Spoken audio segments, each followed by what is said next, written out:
persimpanan. Habibie menapaki jalan setapak yang membawa keluar desa, meninggalkan semua kenangan masa kecil yang kini hanya tinggal bayang. Langkahnya ringan tapi hatinya masih berat. Hanya surat ibunya dan nama Allah yang terus dia genggam dalam hati. Sore itu ia tiba di sebuah persimpangan jalan di kiri. Jalanan menuju kota kecil yang dulu sering disebut ayahnya sebagai tempat orang-orang sibuk mengejar dunia. Di kanan, jalan setapak yang sunyi menuju pegunungan yang konon dihuni oleh para petapa dan petani tua. Ia ragu, kota bisa memberinya pekerjaan, mungkin kehidupan yang layak. Tapi di sanalah ia tahu godaan juga menanti, sedangkan jalan ke gunung entah apa yang ada di sana. Tapi hatinya terasa lebih damai saat memandang ke arah itu. Kalau ayah yang di sini, ia pasti memilih jalan yang paling berat. Kumam Habibie.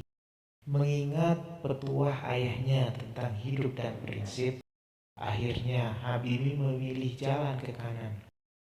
Hari sudah mulai gelap saat ia tiba di sebuah gubuk kecil di lereng bukit. Seorang lelaki tua sedang duduk di depan api unggun. Rambutnya memutih, janggutnya panjang, namun wajahnya teduh seperti embun pagi. Assalamualaikum, sapa Habibie. Waalaikumsalam, jawab lelaki itu. Sendiri di jalan sejauh ini, kau mencari apa anak muda? Habibie terdiam sejenak, lalu menjawab lirih. Aku tak tahu pasti, Pak. Tapi rasanya aku sedang mencari arti kehidupan. Lelaki itu tersenyum, lalu menunjuk api. Duduklah. Kadang makna hidup tidak ditemukan di kota atau gunung, tapi di tengah-tengahnya, di hati yang sedang terbakar rindu kepada Tuhan. Malam itu Habibie berbincang dengan lelaki itu. Namanya Pak Salim, seorang petani sekaligus mantan santri yang memilih hidup tenang di gunung.